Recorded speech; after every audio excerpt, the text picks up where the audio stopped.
Meus amigos, e inclusive temos aqui mais uma presença ilustre, na medida que a gente vai esperando aqui, ministro Edson Fachin do STF ali com a palavra no ato. Aqui a gente vai estar aguardando, não sei se ainda nessa edição do Morning Show, o pronunciamento do próprio presidente Lula. Enquanto a gente fica nesse período de aguardando aqui, naturalmente, a gente já vai recepcionando o nosso amigo de fé e irmão camarada do Morning Show, o professor William Borghetti, neurocomunicador de mão cheia, entende tudo e mais um pouco sobre as grandes ansiedades e grandes questões que vêm afligindo aí a mente humana, principalmente dos mais jovens, nesse turbilhão que a gente vive. E vou tentar fazer aqui, essa bola quadrada aqui que eu estou tendo que dominar, mas para também te recepcionar da forma mais suave possível, que é, afinal de contas, nesse contexto todo aqui, né, eu fico chocado também com as novas gerações. Não é que elas não lembrem ou não tenham o mínimo de apreço às tradições e à história brasileira indo lá para o período imperial, não. Eu estou falando até do período ali, enfim, do início do século XX, não faz a menor ideia de quem são grandes figuras da nossa história. Como é que faz para... bate com a tua experiência também, essa nova juventude tão fincada nessa loucura do dia a dia, nessa histeria de rede social, esquece o que aconteceu no passado? Zero apreço pelo passado? Primeiro... Feliz 2025 Tamo junto. Pros colegas, né? A gente primeira vez aqui, né, nesse ano. Cara, eu sempre digo assim que a história, a matéria história, né, na escola tal, se você conversa com os adolescentes, normalmente eles falam que a história é chata, porque a escola acaba transformando a história naquela coisa ali do livrinho e tal, aquela historinha que a gente sabe que é formada ali, né, para ser passada na escola. Eu me lembro de uma passagem interessante. Uma vez eu fui para Paraty e tinha um livro sobre a história da Anne Frank. Um livro que ele era em quadrinhos, né? Então eu tenho uma enteada de 15 anos, ela chegou, viu ali a história em quadrinhos, colocou o livro debaixo do braço ali, começou a ler. E leu toda a história da Anne Frank, que está toda ligada aí. Até que a Jess estava falando sobre a questão ali do nazismo, do fascismo e toda a história da Anne Frank. E aí ela no carro me perguntou por que teve nazismo. E aí eu vim contando para ela toda a história, vim de Paraty até São Paulo, 2 horas e pouco contando, e ela achou sensacional. Por quê? Porque ali ela viu o interesse, ela viu uma aplicação prática na vida do que tinha sido aquilo. Então eu vejo que falta também um pouco de deixar a história mais interessante, mais bem colocada, né? Se a gente tem hoje, se a gente mora num país que tem democracia, se a gente mora num mundo muito tranquilo, é porque alguém lá atrás fez alguma coisa. Então entender isso hoje é muito importante. Sem dúvida alguma, né? E o pessoal fica dizendo que é conservador, patriota, de direita, mas esquece que o conservadorismo é isso, né?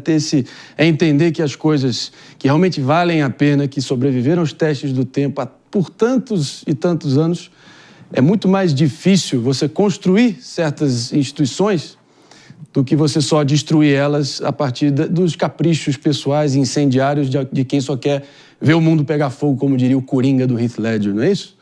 Como alguém fala quando a gente ouve assim, né? Que antigamente era melhor e tal, a gente acaba caindo num viés de nostalgia, né? Sim, então, verdade. sempre que a gente... Assim, não há época no mundo mais confortável para se viver do que hoje.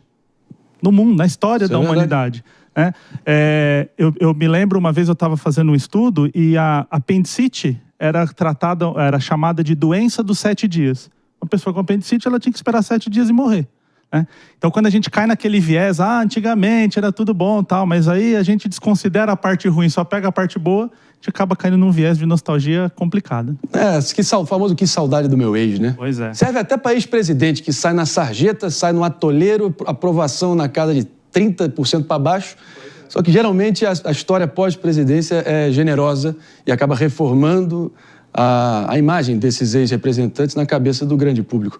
Acho que é da natureza humana, né, Jess?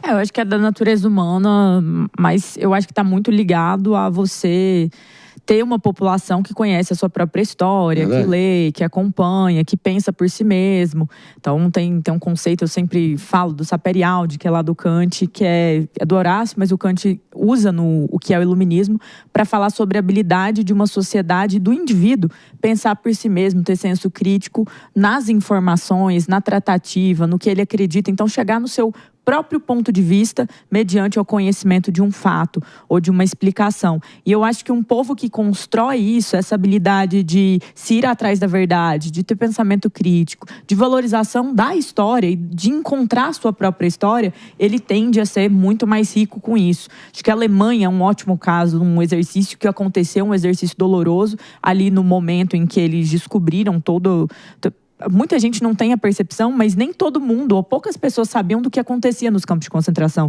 Isso foi primeiro apagado para depois, por conta do trabalho de jornalistas, do Ministério Público à época lá na Alemanha, de ser reconstruído como uma história nacional, a partir do depoimento de vários judeus que foram vítimas e que estavam ali contando o que aconteceu e muita gente desacreditava. E a partir disso eles construíram uma cultura de memória. Então não é celebrar o passado triste ou o que aconteceu o fato, mas é lembrar que aquilo aconteceu e tentar entender as razões pelas quais aquilo aconteceu. Isso ir atrás da verdade, esse ímpeto de ir atrás da verdade e só não acreditar no que o outro te conta, eu acho que ele é fundamental para solidificar uma cultura nacional, uma força nacional e a gente também aprender com os erros do passado para não acontecer novamente. Como é que faz para virar isso, né? Como é que faz para mudar essa lógica, estimular essa nova geração, até um pouquinho mais de aprendizagem, pouquinho, não é para ficar ufanista, oh, meu Deus, e ficar de coração verde e amarelo aí.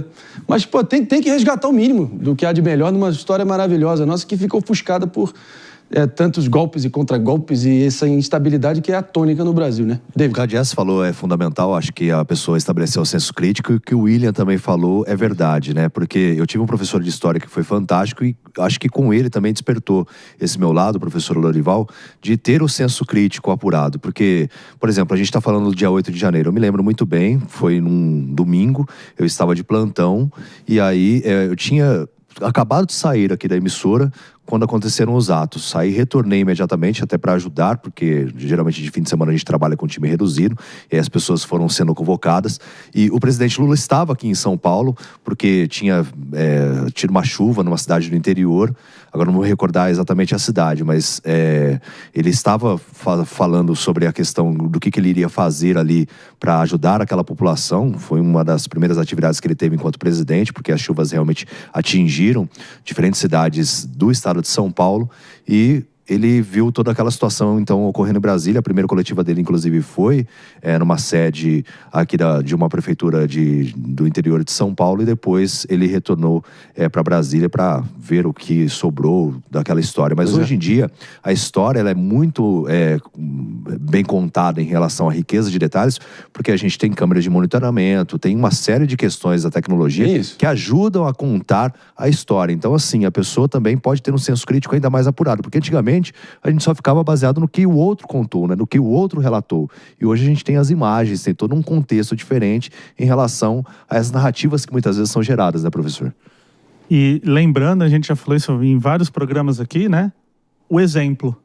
Então, se os adultos não buscam a história, não estudam, né? Não dá para esperar que um adolescente vai ter uma iluminação mental e vai sair buscando aquilo. Então também o adulto buscar essa informação e dar o exemplo de como é importante, né?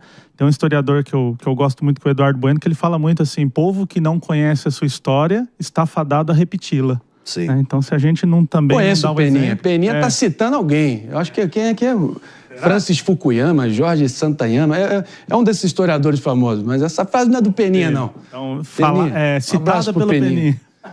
É o Marx, né? O Marx coloca que não é isso? repetir é... Clarice Lispector. Tragédia.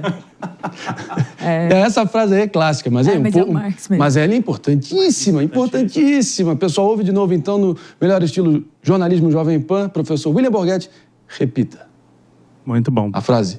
Povo que não conhece a sua história está fadado a repeti-la. É isso. E um exemplo até rápido por exemplo, quem viveu nos anos 80 e 90 lembra da inflação. Opa! Tinha que correr do cara que ia marcando no mercado, você tinha que ir comprando na frente e tal. Você conta isso para um menino de 15 anos, fora da mente Como dele. é que era isso aí, Paulo? Conta aí, você lembra dessa época? Era exatamente assim mesmo. Era um marcador, né? Era uma maquininha, né? Que ela ia colocando o preço nos produtos, e aí todos os dias tinha que se trocar aquilo lá, e as pessoas realmente faziam o que o professor acabou de dizer, elas iam correndo para pegar o produto antes que o marcador colocasse. Era como se fosse um grampo, só que saía uma fita adesiva que colocava o preço nos produtos. Mas, professor, agora vamos pensar um pouquinho pelo lado das crianças. Por que, na sua opinião, você acha que mudou tanto o respeito que a gente tinha pelos professores, pelos pais, pela família? Era muito raro alguém desrespeitar os professores na década de 80, porque tinha punição. Hoje não. Hoje é muito comum o aluno desrespeitar o professor, o pai vai na escola para brigar com o professor. Não vai para brigar com o filho. A minha mãe jamais toleraria se eu chegasse em casa com um bilhetinho. Jamais ela ia lá tirar satisfação com a professora. Hoje não, hoje parece que a gente tem essa inversão. Por isso que eu sou bastante saudosista. Eu falo, na década de 80, década de 90, a escola pública não devia nada para particular. Aonde foi que erramos? Eu concordo com você. Inclusive, eu já ouvi você falando aqui que te chamaram uma vez na escola e falaram que o seu filho está fazendo uma bagunça, tá? E você falou, é esse mesmo. Esse é meu filho. Esse é meu filho. A senhora está certa, professora. Então também, eu sempre digo que uma das coisas mais prejudiciais na criação de alguém e que parece legal é a superproteção. Então, se a criança não é exposta à responsabilidade, à punição, a entender que toda atitude tem uma responsabilidade. Então, se ela faz um ato e os pais vão lá na escola e brigam com o professor e falam para o professor que ele está errado, isso dá força para o aluno repetir aquele comportamento. Então, de fato, né, a importância dos pais e dos professores estarem alinhados nessa ideia. E mesmo que o professor exagere, que o pai vá lá e entenda o que aconteceu e converse. Porque se não mostra para a criança, não dá o exemplo para ela do que ela pode fazer, é o limite que não é colocado, né? Então, se ela fala assim, eu estou empurrando a fronteira e não está acontecendo nada, a tendência é se perder, né? Então, eu percebo que é preciso ter esse pulso firme junto com todo o exemplo que é dado pelo adulto. Hierarquia e disciplina, né? Hierarquia e disciplina. Eu não consigo, desculpa, pessoal. Vocês sabem, já devem me conhecer nessa altura, é difícil. Surge de vez em quando. Jess, me ajuda a arrematar isso aqui. Você que tá com cara de poucos amigos. Não, eu acho que a educação, as crianças, a hierarquia, eu acho que isso ficou um pouco em descrédito, né? A forma como a educação tem sido pensada em muitos momentos é muito permissiva. E eu sou super favorável às crianças pensarem, terem senso crítico, falarem, mas obviamente dentro de um ambiente controlado. E eu vejo uma geração de pais que, no geral, querem sempre hiperproteger os filhos, como o William bem falou. E aí, o que isso leva? Umas crianças mimadas que não aceitam não como resposta, isso tudo é muito ruim. Conversa tá boa, a gente vai permanecer aqui o papo por um pouquinho mais, não sem antes nos despedimos de todo mundo que está nos ouvindo na Rede Jovem Pan de Rádio Morning Show. Volta amanhã. E é isso, pessoal, para quem está nos acompanhando aqui nas multiplataformas da nossa Jovem Pan News, Morning Show a todo vapor, reta final de programa, Brasília a todo vapor, ministro Ricardo Lewandowski, da pasta de Justiça e Segurança Pública, tem a palavra no momento. Em breve, o presidente Lula, portando o seu chapéu Panamá, vai estar falando aí no ato intitulado pelo governo federal em defesa da democracia. Porém, sugestão de pergunta aqui, minha diretora Helena, no meu ponto, sempre ativa, fala para mim de novo. Não, então, isso é interessante, né, professor? Porque há muitos movimentos de tentar reformular o nosso modelo de ensino, de educação como um todo, muito fincado ali no conceito de decoreba para passar numa prova e você nunca mais vai usar isso na sua vida. E partir para uma coisa muito mais utilitarista, útil, prática, seja educação financeira desde cedo, seja educação cívica também, as engrenagens da política. Como é que a gente vê iniciativas legislativas Brasil afora nesse sentido? Você aplaude isso? Você acha importante? Por onde passa? Como todas as outras áreas da vida, é preciso se evoluir, né? Preciso entender como que o mundo funciona. Então, eu gosto sempre de dizer assim, até 2000, o importante era o aluno saber responder. Então, o aluno, você perguntava lá uma coisa para ele, ele tinha que responder. Hoje é muito mais importante o aluno perguntar. Porque a criança e o adolescente de hoje, ela não vê sentido em decorar alguma coisa que ela tem acesso a todo momento. No nosso bolso tem todas as informações que a humanidade fez até hoje, está tudo no nosso bolso. Então, quando você fala para ele assim, você precisa saber decorar as capitais, decorar isso, decorar aquilo, ele não vê muito sentido. Agora, quando você vai num lugar que tem muita informação, qual que é o grande problema? Qual informação é positiva? Qual informação é certa? Qual fonte é interessante? Então, é muito melhor hoje perguntar, ensinar a perguntar do que ensinar a responder. Eu apliquei uma prova uma vez com os meus alunos, eu dei todas as respostas e pedi que a prova fosse eles colocarem as perguntas daquelas respostas.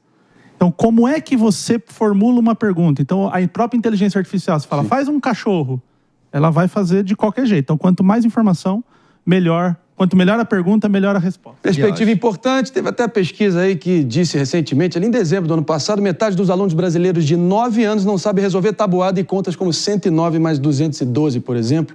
É preocupante. Pisa e Deb, a gente sempre na lama ali, sempre deixa a gente preocupado.